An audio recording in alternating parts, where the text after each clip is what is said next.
2023년 5월 21일 오늘 이 시간 함께 나눌 하나님의 말씀은 에베소서 1장 20절에서 23절까지의 말씀입니다. 신약성경 에베소서 1장 20절에서 23절까지의 말씀을 우리 함께 한 목소리로 읽도록 하겠습니다. 시작. 그의 능력이 그리스도 안에서 역사하사 죽은 자들 가운데서 다시 살리시고 하늘에서 자기의 오른편에 앉히사 모든 통치와 권세와 능력과 주권과 이 세상뿐 아니라 오는 세상에 일컫는 모든 이름 위에 뛰어나게 하시고 또 만물을 그의 발 아래 복종하게 하시고 그를 만물 위에 교회의 머리로 삼으셨느니라. 교회는 그의 몸이니 만물 안에서 만물을 충만하게 하시는 이의 충만함이니라. 아멘. 최근 몇 년 전부터 우리 영화계를 강타한 장르가 있다면 아마도 히어로 영화들일 것 같습니다. 그전에는 이 히어로 영화들이 다른 장르들과 비슷한 성적을 올리거나 또 그것에 미치지 못하는 성적을 올렸다면 아이언맨을 시작으로 해서 꿈틀대기 시작하던 이 히어로 영화들이 어벤져스를 시작으로 해서 상승 곡선을 타더니 이제는 영화 시장에서 가장 큰 기대와 관심을 갖게 만드는 장르가 되었습니다. 어느 한 영화평론가는 이렇게 이 히어로 영화의 흥행에 관하여 이 시대에는 진정한 리더가 없기 때문에 이런 히어로들을 통해 우리가 대리 만족을 하게 되는 것이라고 말했습니다. 고대 사회에는 전쟁으로 정복하는 시대였기 때문에 힘으로 상대를 이길 수 있는 사람, 남들보다 강한 힘을 가졌거나 남들보다 뛰어난 기술을 가진 사람이 리더가 되었습니다. 자신이 가진 능력으로 어떤 어려움이나 역경이 있어도 주어진 임무를 완수하고야 마는 사람들, 모든 사람들을 힘과 능력으로 눌러서 지배할 수 있고 다스릴 수 있는 사람이 진정한 리더가 되는 시대였습니다. 그러나 이런 리더의 이미지를 바꾼 사람이 있다면 바로 우리 예수님이십니다. 진짜 리더는 힘이나 능력으로 상대방을 찍어 누르는 사람이 아니라 그렇게 찍어 누르는 힘에도 아랑곳하지 않고 더 나은 가치를 위해서라면 자기 자신도 희생할 수 있는 사람, 더 나은 가치를 위해서라면 신이 사람이 되는 비하를 경험할 수 있고 신이 사람을 위해 희생도 할 수 있는 것, 그것이 우리 예수님께서 보여주신 새로운 리더의 모습이었고 이 새로운 리더의 이미지는 많은 사람들에게 귀감이 되었습니다. 그러나 이런 희생이 이기적이고 위험한 행동이 될 수도 있음을 보여준 사건이 있습니다. 그것은 바로 9.11 테러 사건입니다. 2001년 9월 11일 이슬람 테러 단체가 4대의 민간 항공기를 납치해서 세계 초강대국인 미국의 정보망을 뚫고 세계 무역센터와 워싱턴 국방부에 충돌하는 사건이 있었습니다. 9.11 테러는 자신들의 이익을 위한 자기 희생은 더 이상 고귀한 가치가 아니라 아주 이기적일 수 있고 세계를 위협할 수도 있고 인류를 재앙에까지 몰아넣을 수 있는 위험한 것임을 사람들로 깨닫게 해준 그런 사건이었습니다. 그렇다면 오늘날 우리들이 바라는 리더는 어떤 리더일까요? 어떤 집단의 이익과 목적을 위해서 물불을 가리지 않고 자기 희생을 하는 사람이 오늘날 우리가 바라는 리더일까요? 뭐든지 우리 부서가 하겠다고 하고 뭐든지 우리 부서가 희생하자라고 한다면 아마도 그 사람을 따르는 사람들은 아마 피곤해 죽겠다면서 모두 사표를 던져두고 나올 것입니다.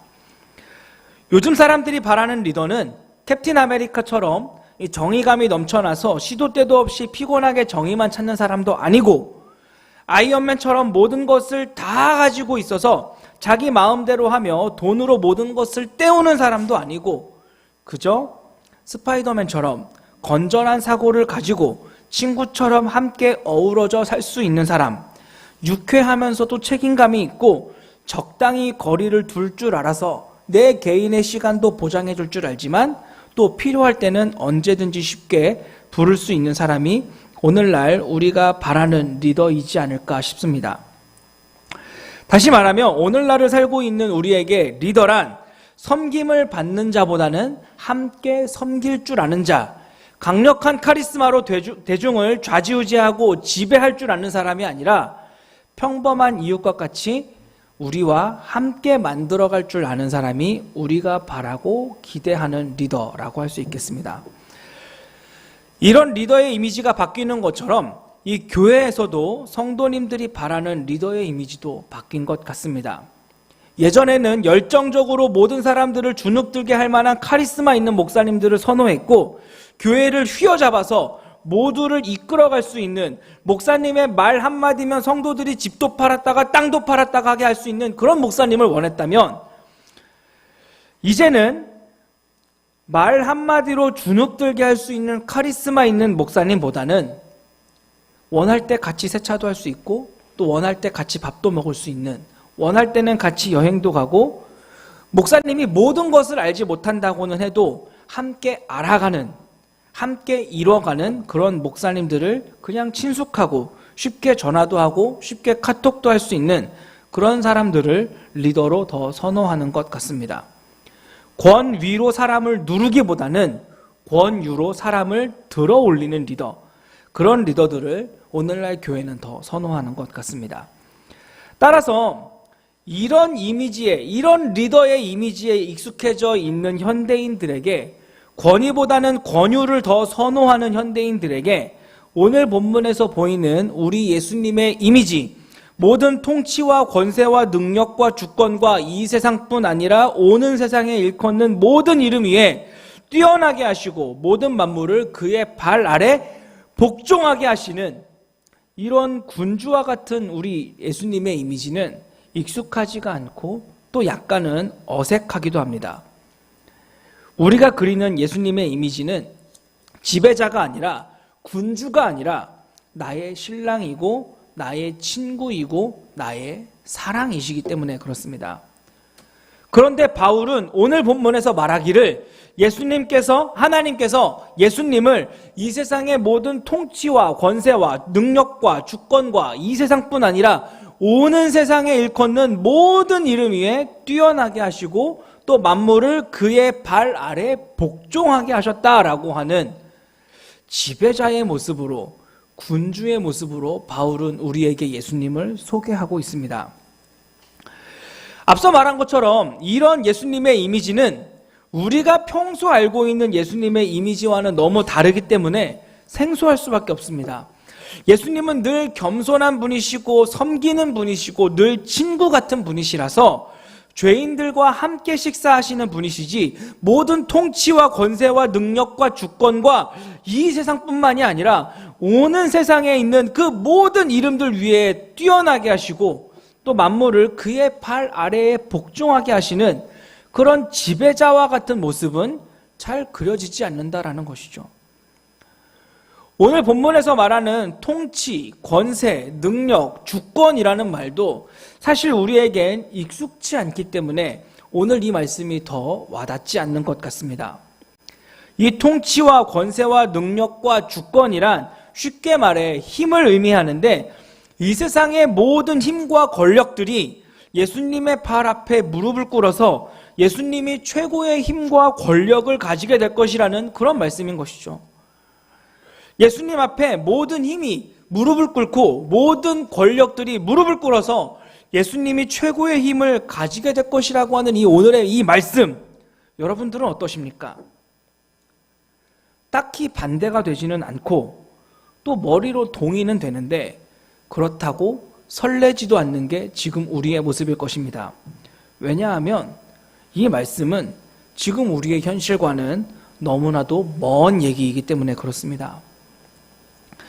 예수님이 힘을 가지게 되시든 말든, 최고의 힘을 가지시든 말든 지금의 내 삶과는 상관없어 보이기 때문에 그렇습니다. 아니, 오히려 최고의 힘을 가지셨다면, 최고의 권력을 가지셨다면 어떻게 그 예수님을 섬기는 내 삶이 이럴 수 있는가? 더 실망스럽기 때문에 그렇다라는 것입니다. 따라서 예수님께서 최고의 힘을 가지신다는 이 말씀을 대할 때 우리는 자연스럽게 이런 일이 언제 일어날까 하는 것에 관심을 가지게 됩니다. 기독교가 힘이 있어서 갈수록 기독교인들이 늘어나고 교회가 부흥해서 모든 나라와 모든 대륙이 그리스도를 섬기던, 모든 나라들이 기독교화 되어가던 중세시대의 유럽에서 아마 이런 말씀을 들었다면 설렘이 있었을 것입니다. 모든 통치와 권세와 능력과 주권과 이 세상뿐 아니라 오는 세상에 일컫는 모든 이름 위에 뛰어나게 하시고 또 만물을 그의 발 아래 복종하게 하실 것이라고 하는 이 말씀을 중세시대에 들었다면 설레었을 것이라는 것이죠. 왜냐하면 그들의 눈에 그런 일들이 보이기 때문에 그렇습니다. 그러나 요즘처럼 기독교가 욕을 먹고 또 교세가 줄어들고 교회가 사회적 책임을 다하지 못하고 변명하기에 바쁜 이때에 모든 통치와 권세와 능력과 주권과 이 세상뿐 아니라 오는 세상에 일컫는 모든 이름 위에 뛰어나게 하시고 또 만물을 그의 발 아래 복종하게 하신다라고 하는 이 말씀은 도무지 우리에게 와닿지 않는다라는 말입니다.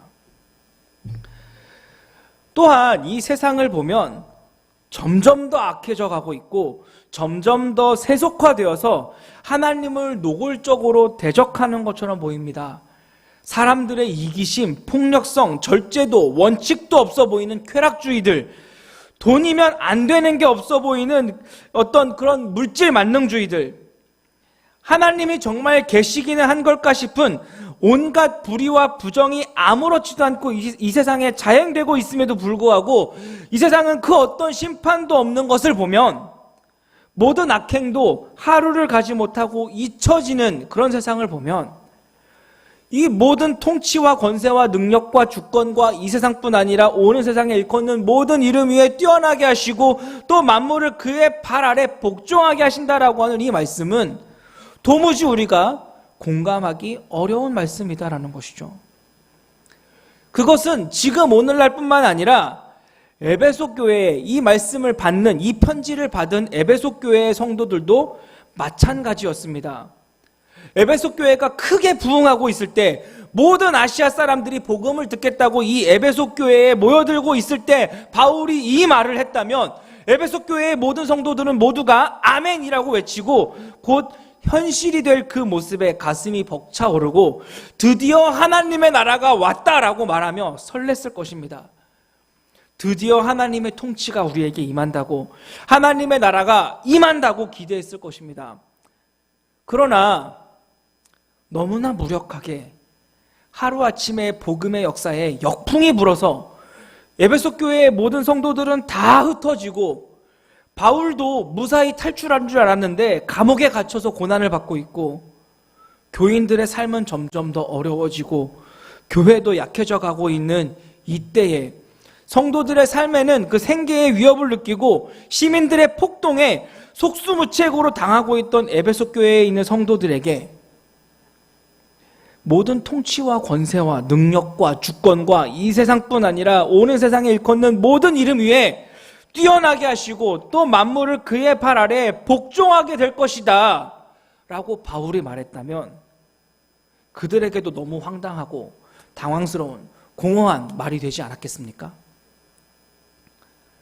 그래서 일반적으로 사람들은 이 말씀을 읽고 이 말씀을 묵상하면서 이해하기를 이 말씀은 지금 이루어질 것이 아니라 그날 예수님께서 다시 오시는 그날에 이 일이 이루어질 것이다, 그 날에 대해서 말씀하는 것이다 라고 생각합니다. 지금은 아니지만 예수님께서 다시 오시는 그날 세상의 모든 권세와 주권이 그 발 앞에 무릎을 꿇게 될 것이라고, 예수님께서 다시 오시는 그날 모든 뒤틀린 것들이 제자리를 찾을 것이고 세상의 질서가 잡힐 것이고 큰 소리를 치던 사람들이 예수님 앞에 벌벌 떨고 마치 천하를 소유한 것처럼 횡포를 부리던 사람들이 예수님 앞에서 심판을 받고 용서를 구하는 일이 있을 것이라고, 예수님이 오시면 모든 것이 달라질 것이라고 생각한다라는 것이죠. 그래서 이 말씀을 받고 묵상하는 사람들은 지금 이 세상에 살면서 답답해하지만 혹 오늘 밤에라도 다시 오시면 이 세상이 바뀔 것이라고 생각하고 그렇게 다시 오실 날만 기다리며 하루하루 참는 것밖에 할 수 없다라고 생각하고 견디고 버티고 있다라는 것이죠. 혹시 여러분들도 지금 그러고 계십니까? 하지만 이렇게 기다리며 참는 것도 참 답답한 일이 아닐 수 없습니다. 왜냐하면 예수님께서 하나님의 아들로 이 땅에 오셔서 십자가를 지시고 구원을 이루시고 부활하셔서 사망의 권세를 물리치신 후에 내가 다시 오겠다고 한 지도 벌써 2000년이라는 시간이 지났어요. 그 2000년이 지나는 동안 얼마나 많은 사람들이 이 약속 하나만 믿고 그렇게 하루하루를 헌신하며 살았겠습니까? 그 사람들 그렇게 평생을 헌신적으로 살았지만 결국 그들의 삶에서는 이 약속이 이루어지는 것 경험하지 못했습니다. 우리라고 다를까요? 우리 역시 그 약속만 믿고 살다가 그렇게 희생적인 삶만 살다가 끝날 수도 있다는 것입니다. 그나마 예수님을 믿는다고 하면서도 세상에 적당히 타협하면서 적당히 예수님을 믿는 사람들, 세상을 즐겨보기라도 한 사람들이 차라리 더 나은 것 같고, 그렇게 사는 것이, 그렇게 예수님을 믿으면서 적당히 세상과 타협하며 사는 것이 정답인 것처럼 보일 때가 있다는 거예요. 왜냐하면 이 약속은 너무나 애매하고 막연하기 때문에 그렇습니다. 그러나 오늘의 이 말씀은 예수님께서 다시 오실 때에 일어날 일에 대해서 말하는 것이 아닙니다. 오늘 본문에서 바울이 하는 말은 이런 일들이 예수님의 재림 때에 일어나게 될 것이라고 하는 언제에 대한 것을 말하고 있는 것이 아닙니다. 바울은 이런 일들이 언제가 아니라 어디서 일어나야 하는지를 말하고 있는 것입니다. 오늘 본문의 말씀은 언제, 그러니까 종말에 관해서 말하는 것이 아니라 어디서, 바로 교회에 대해서 말씀하시는 것입니다.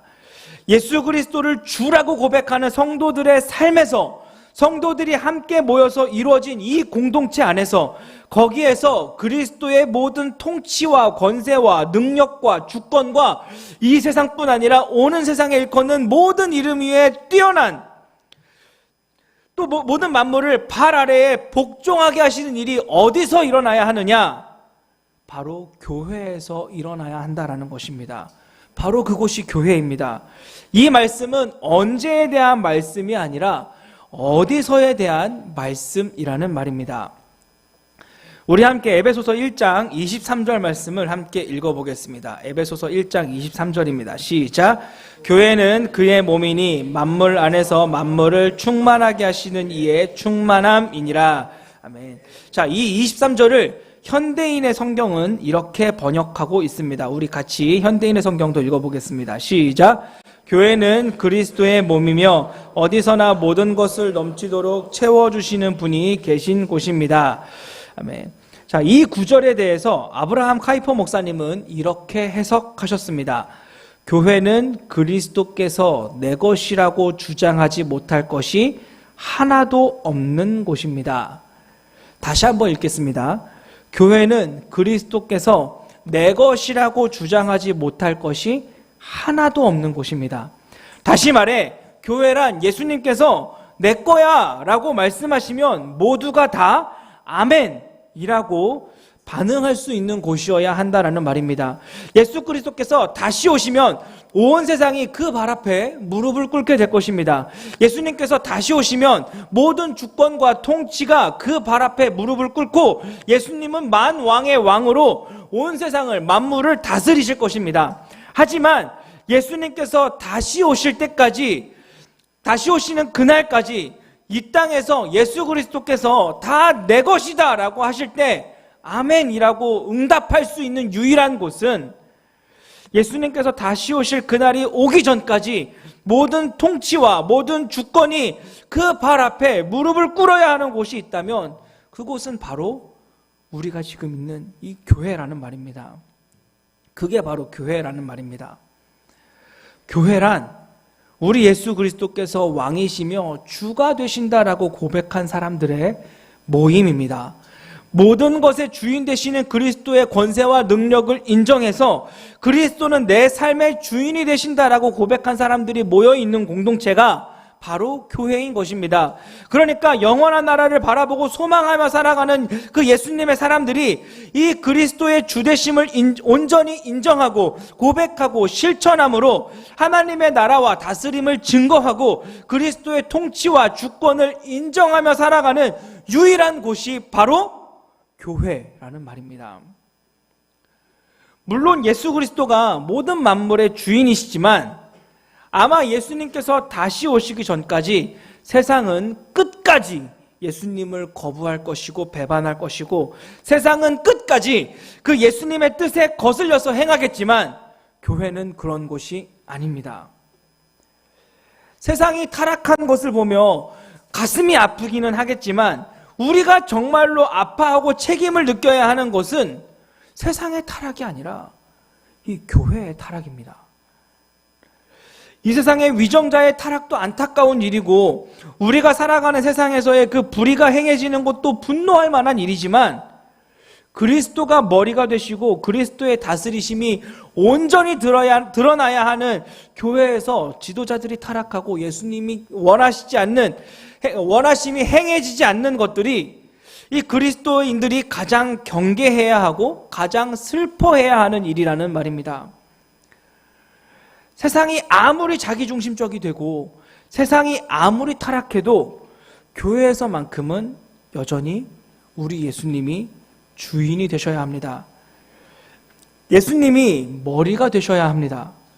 어떤 인간도 어느 누구도 어떤 권세자도 그 앞에서 무릎을 꿇지 않을 사람이 없는 곳, 그 어떤 누구도 예수님을 머리로 삼지 않으면 안 되는 곳, 그것이 바로 교회라는 말이죠. 그런데 이 교회가 변질되기 시작했습니다. 그리고 교회가 이 위대한 힘을 잃어버리기 시작했습니다.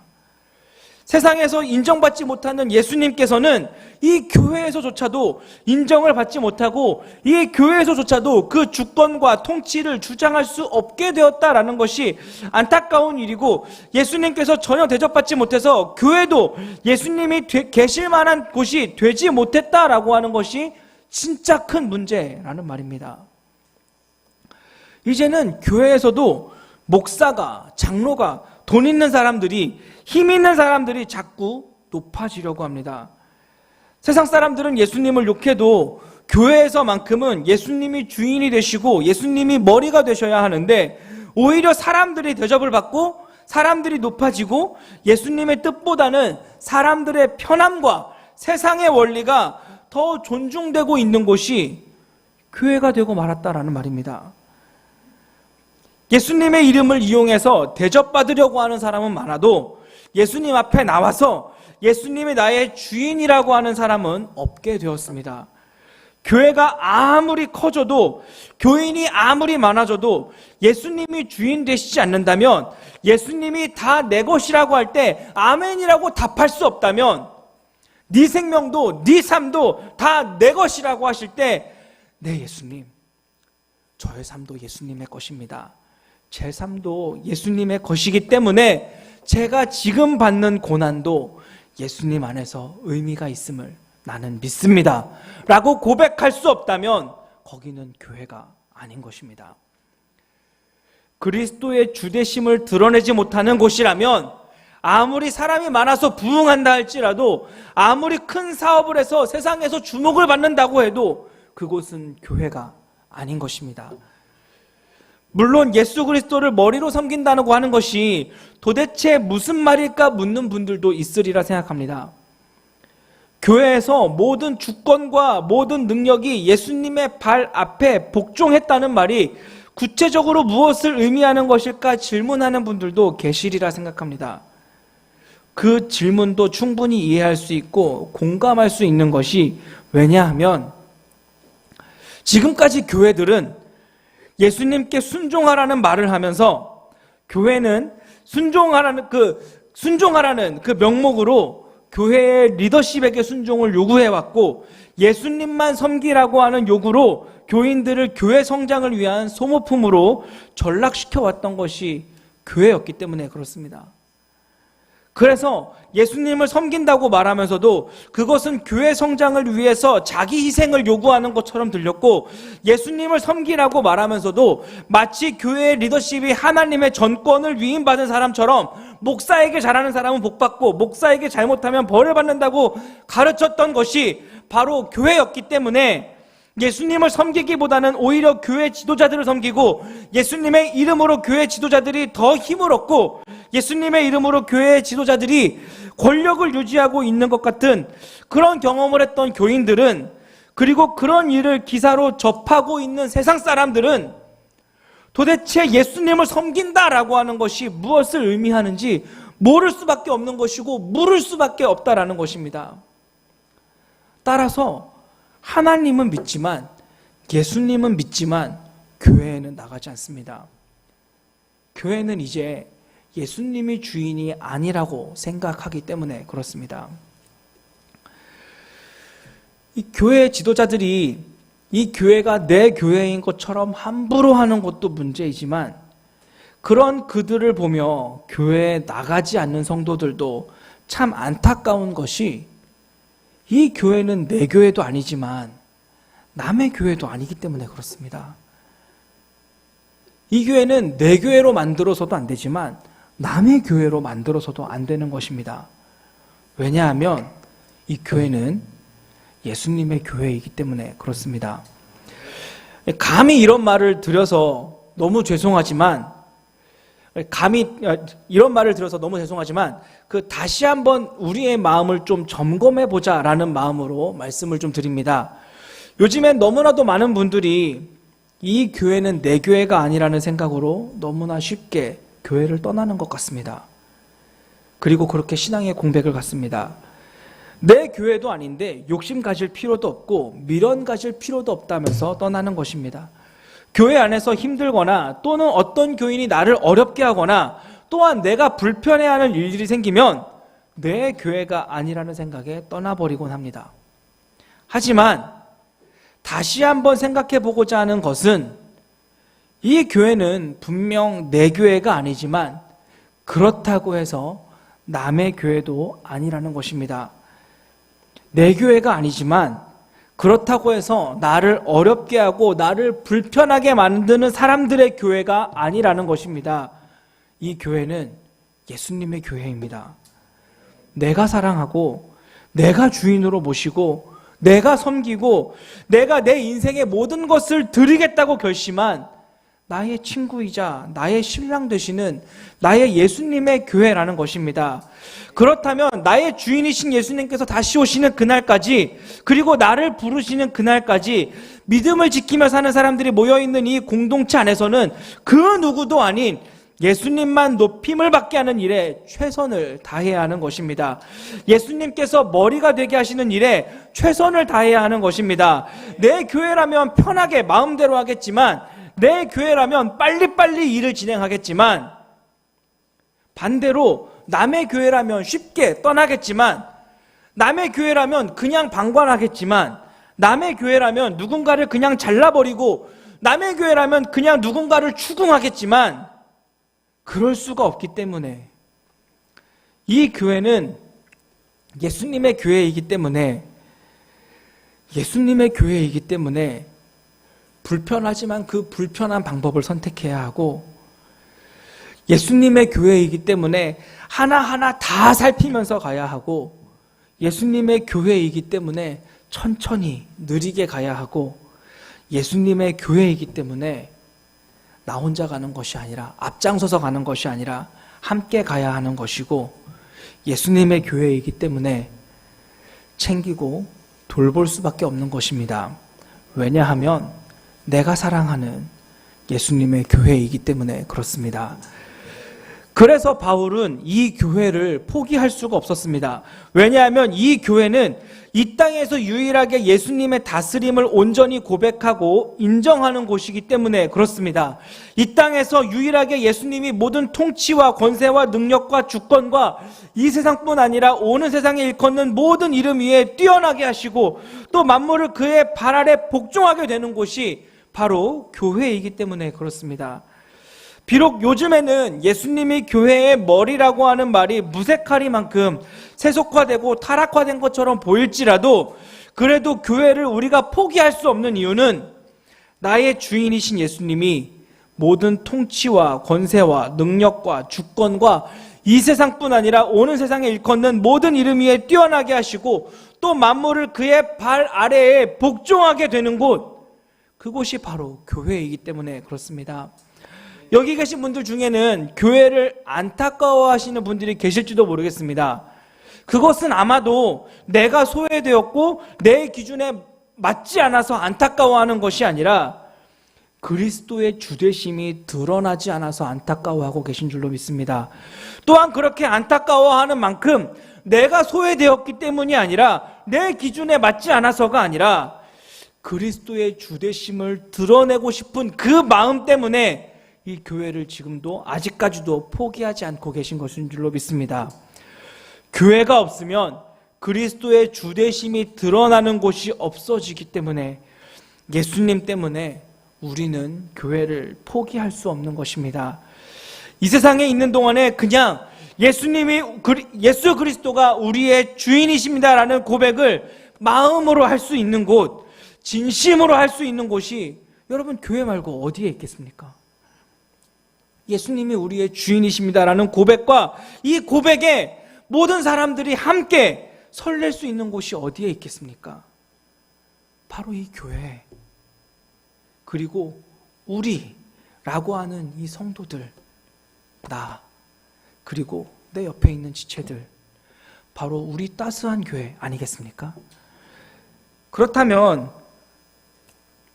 교회가 어떻게 이 그리스도의 주인 되심을 세상에 드러낼 수 있을까요?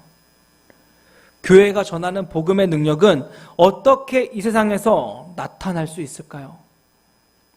그동안 교회들은 이 복음의 능력을 체험하는 길로 두 가지를 강조해 왔습니다. 하나는 특별한 체험이었고 하나는 부흥과 성장이었습니다. 그래서 하나님의 능력이 나타나는 교회는 부흥하는 교회라고 생각을 했고, 하나님의 능력이 나타나는 교회는 기적과 이사가 나타나는 교회라고 생각해 왔습니다. 하지만 바울이 이 에베소서에서 말하고 있는 복음의 능력은 부흥이 아닙니다. 또한 바울이 말하고 있는 복음의 능력은 그런 어떤 신비한 체험들이 아닙니다. 바울이 말하고 있는 복음의 능력은 바로 하나됨입니다. 어떻게 이방인과 유대인이 하나가 되며, 어떻게 여자와 남자가 하나가 되며, 어떻게 종과 자유인이 하나가 되어서 이 복음 안에서 같이 어우러져서 하나의 공동체가 될 수 있는지, 세상에서는 상상할 수도 없는 일, 아니 세상에서는 그렇게 하면 안 된다라고 생각했던 그런 일들이 어떻게 교회 안에서 가능한지, 이것이 그리스도의 주되심을 드러내는 것이라고 바울은 말했습니다. 바울은 1장 마지막 절에서 교회가 무엇인지에 대해서 설명했다면 2장부터는 교회 안에서 어떻게 그 복음의 능력이 나타날 수 있는가를 기록하고 있습니다. 그러니까 다시 말하자면 교회가 이 복음의 능력을 증거하고 그 복음의 능력을 경험할 수 있는 길은 세상의 원리처럼 성장과 힘에 있는 것이 아니라 사실은 전혀 다른 가치관을 가지고 사람을 대하는 것이라는 말입니다. 사람들은 재력이 있고 권력이 있으면 그 사람이 더 높은 사람이라고 생각을 하고, 그런 사람이 대접을 받기 때문에 사람들은 그런 힘만을 추구하며 살아가고 있다면, 예수 그리스도의 주되심을 고백하는 교회는 달라야 한다라고, 그런 힘들마저도 예수님의 발 앞에 다 무릎을 꿇게 해서 세상과는 전혀 다른 가치관을 가지고 사람을 대해야 한다라고 말하고 있는 것입니다. 이것이 복음의 능력인 것입니다. 우리가 아는 것처럼 오늘날에는 교회가 참 많이 욕을 먹고 비난을 받습니다. 사람들은 기독교를 향해 개독교라고 말하기도 하고, 교회가 사회적 책임을 다하지 못한다며 손가락질을 하고 있습니다. 그런데 한번 생각해 보겠습니다. 여러분, 교회가 뭘 그렇게 잘못했습니까? 세상 사람들이 생각하는 만큼 교회가 부정한 곳입니까? 성도들이 예수님을 안 믿는 사람들보다 더 악하게 살았습니까? 아닙니다. 세상 사람들이 기독교를 욕하는 이유는 기독교가 못돼서 욕하고 있는 것이 아니라 기독교가 자기들과 다르지 않아서 욕하는 것입니다. 분명히 다르다라고 말은 하면서 다른 주인을 모시고 산다라고, 예수님을 믿어서 그리스도라고 하는 자기들과는 다른 주인을 모시고 산다고, 그리스도를 주님이라고 말을 하는데, 그래서 이 땅이 아니라 영원한 하나님의 나라를 소망하며 산다라고 말을 하는데, 그래서 이 치열한 경쟁 가운데 서로 다투고 싸우고 있는 세상 속에서 그래도 교회만은 다르기를 바랬는데, 그리고 교회만은 다를 것이라고 기대했는데 교회가 결국 똑같더라는 말입니다. 세상에서 교회가 욕을 먹는 이유는 교회가 유난히 뭘 잘못해서 그러는 것이 아니라 사람들이 기대하는 만큼의 부응할 만큼도 다르지 않기 때문에 욕을 먹는 것입니다. 한 아이가 친구 집에 놀러 갔습니다. 그래서 그 친구가 장난감을 하나 가지고 놀려고 하는데 그 집주인의 그 친구가 이러는 거죠. 안 돼, 그거 내 거야. 그래서 이 친구가 다른 장난감을 가지고 놀려고 하는데 안 돼, 그것도 내 거야. 결국은 다 자기 앞에 쌓아두고 친구가 내가 가지고 노는 것만 구경시키고 있다면 그 친구 집에 놀러간 친구가 어떻게 생각할까요? 그런데 여러분, 교회가 이렇다라는 말입니다. 교회가 세상 사람들에게 네가 더 좋은 거 가지고 놀아. 너 가고 내가 그거 갖고 놀면 돼. 라고 할 만도 한데 나는 많아. 나는 이미 천국에 많으니까, 나는 예수님이 나의 주인 되시니까, 예수님이 나의 전부이시니까 나는 그거 없어도 괜찮아. 라고 말할 법도 한데 우리 아버지는 모든 것을 소유한 분이시고 나에게는 영원한 하나님의 나라가 있어서 나는 이미 영원한 기업을 상속받은 사람이라고 말은 하면서도 하나도 뺏기지 않으려고 안 돼! 라고 하는 모습을 보이고 있다라는 말입니다. 어느 것 하나 빼앗기기 싫어서 하나님께 하나님 하면서 난리를 치고 있다라는 것이죠. 하나님, 나 저것 좀 빼앗아 주세요. 하나님, 나 저거 필요한데 저거 좀 가져다 주세요. 하나님, 나 이거 갖고 있는 거 나한테 정말 소중한 거니까 어느 누구에게도 빼앗기지 않게 해주세요. 하나님, 나 이것만은 안 됩니다. 하나님이 나의 전부이지만 하나님, 나 이것만은 나눌 수 없습니다. 이런 모습을 보면서 세상 사람들이 교회를 보며 무슨 감동을 받겠습니까? 오히려 교회가 더하다라는 생각에 반대로 충격을 받지 않겠습니까? 그래도 교회가 희망이라고 생각했던 세상에서 반대로 교회에 충격을 받지 않겠습니까? 초대교회의 교인들은 일종의 위기를 만들었습니다. 자기들이 안전하다고 생각하고 힘이 있기 때문에 행복하다고 생각했던 당시의 사람들에게 자신들이 안전하지 않을 수 있다는 생각과 그 두려움을 갖게 만들었던, 그 위기를 만들었던 사람들이 바로 초대교회의 성도들이었다라는 말입니다. 여러분들이 생각하셨을 때 초대교회 성도들은 전도를 할 수 있었을까요? 복음을 전할 수 있었을까요?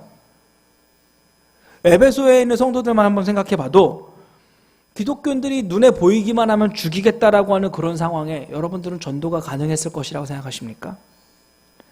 박해받던 사람들이 기독교인들 보이기만 하면 잡아다가 횃불로 만들겠다라고 하는 그런 세상에서 전도가 가능했겠습니까? 불가능했습니다. 초대교회 사람들은 이렇게 함부로 모이지도 못했습니다. 오히려 초대교회 사람들은 요즘같이 온라인으로라도 예배를 드릴 수 있는 모습을 보며 부러워했을지도 모릅니다. 뿐만 아니라 베드로전서 2장을 보면 당시 교회의 대부분의 성도들의 신분은 사환들, 그러니까 종들이었습니다. 여러분, 당시의 종들이 무슨 재주로 복음을 전할 수 있겠습니까? 아니, 무슨 재주로 종과 주인이 말을 섞을 수 있겠습니까?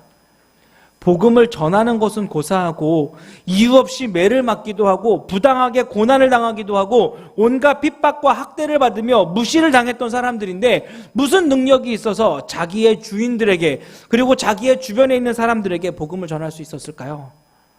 불가능한 일입니다.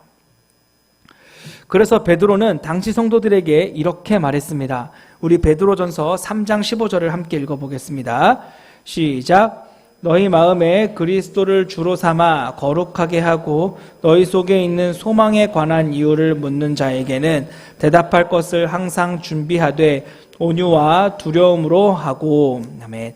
여러분의 마음속에 그리스도를 주인으로 삼아 거룩하게 하십시오. 그리고 여러분들에게 도대체 무슨 소망이 있어서 그렇게 사느냐고 묻는 자들을 위해서 항상 부드럽게 공손하게 대답할 준비를 하십시오. 종이었던 그들은 전도할 기회가 없었지만, 그리고 매를 맞고 부당하게 고난을 당했지만 또한 가진 것은 없는데 그 얼굴은 항상 부드럽고 공손함이 있었습니다. 매일 당하고 있는데도 그럼에도 불구하고 다른 사람들을 배려하고 인내하고 참으려고 하고 기쁨이 있는 모습들을 보며 모든 것을 소유하고 종들을 학대하던 자들이 부끄러워지기 시작했고 위협을 느끼기 시작했다라는 것입니다. 도대체 저들은 뭘 가졌기에 저렇게 이유 없이 매를 맞으면서도 부당하게 고난을 당하면서도 어떻게 저렇게 기쁘게 웃을 수 있는가? 어떻게 아무것도 가지지 않았으면서도 마음에 평안이 있을 수 있는가? 나는 다 가졌는데 저들을 마음껏 부리고 있고 부당하게 괴롭히고 있는데도 나는 마음이 불안한데, 나는 마음이 답답한데 왜 저들은 하나도 가지지 않은 자들인데 마음이 평안할 수 있는가? 도대체 무엇 때문에? 위협을 느끼기 시작했다라는 말입니다. 그들의 소망의 이유를 궁금해하기 시작했다라는 말입니다. 복음을 그림 언어로 표현하며 사는 그들을 보며 그들이 가진 복음을 궁금해하기 시작했다라는 것이죠. 소망의 이유를 묻는 자들에게 대답할 것을 항상 준비하고 있되 온유와 두려움을 가지고 그들에게 조심스럽게 그리스도의 주되심을 말하는 것, 아니 그리스도의 주되심을 살아내는 것, 이것이 초대교회 성도들이 고난과 핍박 가운데 할 수 있었던 유일한 전도였다는 말입니다. 그들의 전도를 가능하게 만들었던 것은 그들의 삶 가운데 이미 다른 사람들로 하여금 두렵게 만드는 것이어서 때리면서도 불안하게 만들고 괴롭히면서도 두렵게 만들고 다 가졌음에도 부끄럽게 만드는 그 위협이 그들에게 있었다라는 말입니다. 현대교회의 문제는 더 이상 세상 사람들이 우리 예수 믿는 사람들을 보면서 그 어떤 위기감도 그 어떤 위협도 느끼지 않는다라는 것입니다. 높은 사람이 되어서 훌륭한 사람이 되어서 큰 부자가 되면 더 많은 영향력을 끼칠 수 있을 것이라고요. 아주 큰 영향력을 가진 사람이 되어서 모든 영광을 하나님께 돌린다라고 말만 하면 그게 효율적인 전도가 될 수 있을 것이라고요. 그렇게 안 하고도 하나님 안 믿고도 더 큰 부자가 될 수 있고 더 큰 영향력을 가진 사람들이 수두룩한데 그 사람들이 무슨 위기감을 느끼겠습니까? 잘 사는 것으로 하나님을 말하고 잘 되는 것으로 하나님을 말하고자 한다면 하나님 때문에 그렇게 된 것이 아니라는 것, 세상 사람들도 이미 잘 알고 있습니다. 하나님 안 믿고도 잘 살 수 있다고 말하고 하나님 안 믿고도 잘 되어가고 있는데 뭐하러 하나님 믿고 또 더 큰 영향력을 가지고 있는데 우리가 어떻게 그들을 감당할 수 있겠습니까? 전혀 위기감을 느끼지 않고 있는 사람들에게, 싫다고 말하는 사람들에게, 거기에는 답이 없다고 이미 결론이 나와 있는 상황에 그들에게 가서 온유와 두려움이 아니라 억지로 무례함으로 전도를 하면 그 전도가 되겠습니까? 우리가 어떻게 전혀 다른 가치관을 가지고 세상에 그리스도의 주인 되심을 보여줄 수 있겠습니까? 높은 자리를 차지하고 부자가 되고 하나님의 축복을 자랑함으로 세상 사람들에게 영향력을 주고자 한다면 그게 무슨 말인지는 알겠는데, 만일 그렇게 기독교인들이 대통령이 되고 기독교인들이 대법관이 되고 기독교인들이 높은 사람이 되고 재벌이 되어서 많은 사람들이 그 영향력으로 기독교의 복음을 전하게 되면 사람들은 복음에 매료되기보다는 바로 그 힘에 매료된 것임을 우리는 잊지 말아야 합니다. 결국 우리가 예수님이 나의 주인이라고 말하지만, 말은 그렇게 하지만 결국 힘이 세상의 주인이라는 것을 스스로 증명하는 함정에 빠지는 것이라는 말입니다. 그렇다면 도대체 우리가 어떻게 전혀 다른 가치관을 가지고 세상에 그리스도의 주 되심을 보여줄 수 있겠습니까? 앞서 말한 것처럼 바울은 세상에 그리스도의 주인 되심을 보여주는 방법으로 하나됨을 말하고 있습니다. 그 당시 사람들로서는 상상이 되지 않는 것이 어떻게 이방인과 유대인이 하나가 될 수 있는가? 어떻게 개처럼 여기던 이방인들을 섬길 수 있으며 어떻게 그토록 혐오하던 유대인들을 이방인들이 사랑한다 말할 수 있는가? 어떻게 여자와 남자가 하나가 될 수 있는가? 어떻게 여자는 남자의 한낱 재산에 불과한데 어떻게 남자가 여자를 소중하다 말하며 천하보다 귀한 영혼이라고 말할 수 있는가? 어떻게 종과 자유인이, 그러니까 내가 돈을 주고 산 사람과 주인인 내가 하나가 될 수 있는가? 어떻게 내가 돈을 주고 산 사람을 내가 섬기며 어떻게 내가 돈을 주고 산 사람의 신을 내가 들어줘야 하는가? 어떻게 교회 안에서 형제와 자매가 하나 될 수 있는가? 어떻게 서로를 향해 내가 사랑하는 예수님의 교회라며 서로를 존중하고 서로를 위해 기도하고 서로를 교회라고 말하며 내 몸과 같이 돌보는 일이 가능할 수 있는가? 할 수 없는 일인데, 아니 그렇게 하면 안 되는 일인데, 그런데 그런 일들이 벌어지고 있는 곳, 이게 바로 교회 안에 복음의 능력이라고 말하고 있는 것입니다. 복음은 이걸 가능하게 했기 때문에 바로 이 복음의 능력 때문에 세상 사람들은 놀랄 수밖에 없었습니다. 저들은 도대체 무엇을 믿기 때문에 저럴 수 있다는 말인가? 놀랐던 사람들이 어떻게 저럴 수 있는가라고 말했던 사람들이 그 다음에는 저게 진짜일 수도 있겠다, 위협을 받기 시작했다라는 말입니다. 그리스도의 주인 되심 때문에 그 엄청난 일들이, 복음을 그림 언어로 살아내는 그 엄청난 일들이 교회 안에서 벌어지게 된 것입니다. 세상의 가치 기준에 의해서라면 있을 수도 없는 일들이 벌어지고 있는 모습, 그것이 바로 우리 교회가 이 땅에서 보여줘야 할 모습이라는 말입니다. 오늘 우리 교회에는 어떤 놀라운 일들이 벌어지고 있습니까? 혹시 세상보다 더 삭막한 일들이 교회에서 벌어지고 있어서 세상 사람들에게 반대로 충격을 주고 있지는 않습니까? 세상에서는 적당한 선만 유지해도 할 도리를 다 했다라고 말하는데, 교회에서는 어색하다는 이유로, 익숙지 않다는 이유로, 친하지 않다는 이유로 소위 쌩까는 일들이 허다하고 인사조차 이루어지지 않고, 서로의 안부를 물으면 오히려 경계하고, 서로의 안부를 물으면 뭐지? 나 또 뭐 시키려고 하는 거 아닌가? 라고 경계하는 그 어떤 일들이, 그런 의도부터 살피는 세상 사람들조차 하지 않는 일들, 세상이라면 당연하게 하지 않는 일들이 교회에서 벌어지고 있지는 않습니까? 서로를 교회라고 생각한다면, 서로를 내가 사랑하는 예수님의 교회라고 생각한다면 그럴 수 있겠느냐는 말입니다. 이 영혼을 위한 닭고기 수프라는 책이 있습니다. 이 장애인 올림픽의 그 단거리 달리기 경기 도중에 한 선수가 넘어졌습니다. 만약 세상에서의 경기라면 어땠을까요? 이보다 좋은 기회가 없습니다. 그런데 당시 관중들은 세상에서 보지 못한 아름다운 장면을 목격하게 됩니다. 바로 달리던 모든 선수들이 돌아와서 넘어진 선수를 일으켜 세우고 넘어진 선수를 격려하고 함께 뛰기 시작했기 때문에 그렇습니다. 세상에서는 중요한 것이 1등이지만 그들에게 중요한 것은 1등이 아니라 함께 뛰고 함께 완주하는 것이었습니다. 사랑하는 따스한 교회 성도 여러분, 우리 따스한 교회가 이런 모습을 세상에 보여줘야 하지 않겠습니까? 이 세상에서 치열하게 경쟁하고 지쳐있는 사람들이 교회는 다를까 해서 찾아왔는데, 교회에서 가장 먼저 묻는다는 질문이 할 줄 아는 것은 무엇인지, 학교는 어디에 다니는지, 직장은 어디에 다니는지, 가진 것은 얼마나 되는지, 배경은 어떠한지로 그 사람의 가치를 결정할 때, 그리고 어떻게 하면 이 교회의 적절한 곳에 봉사를 시킬 수 있는지만 생각하고 있을 때 다시 한번 상처를 입게 되는 것입니다.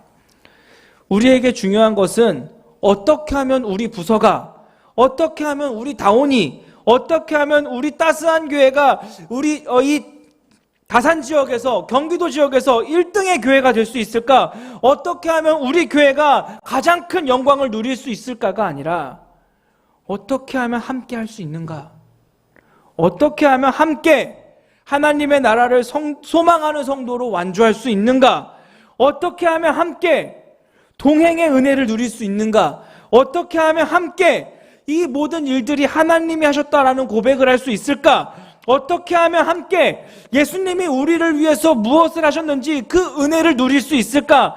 어떻게 하면 함께 이 모든 고난도, 이 모든 어려움들도 예수님의 통치를 드러내는 일에 오차 없이 사용되고 있다라고 말할 수 있을까? 어떻게 하면 함께 세상에서 그리스도의 주인 되심을 나타낼 수 있을까? 이 세상에서 불가능하다 하는 그 모습을 우리가 보여줘야 하는 것입니다.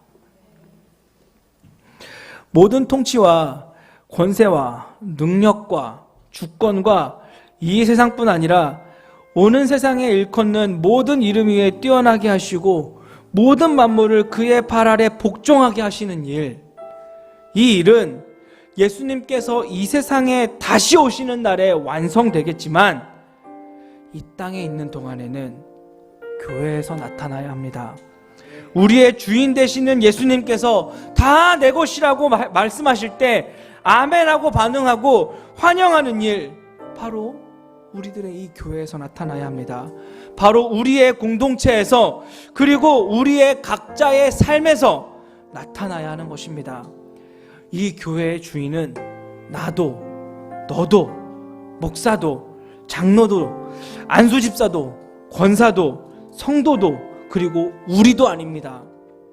이 교회의 주인은 바로 예수님이십니다. 어떻게 하면 교회가 이 세상에서 그리스도의 주인 되심을 나타낼 수 있을까? 바로 하나 되는 것입니다.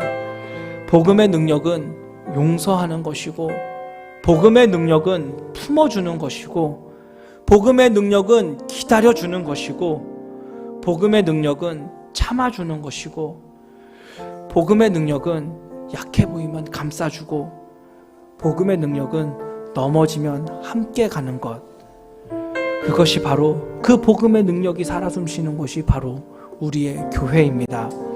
온전히 그리스도의 주인 되심을 이 섬김을 통해서 드러낼 수 있는 여러분이, 그리고 그런 우리 따스한 교회가 되었으면 좋겠습니다.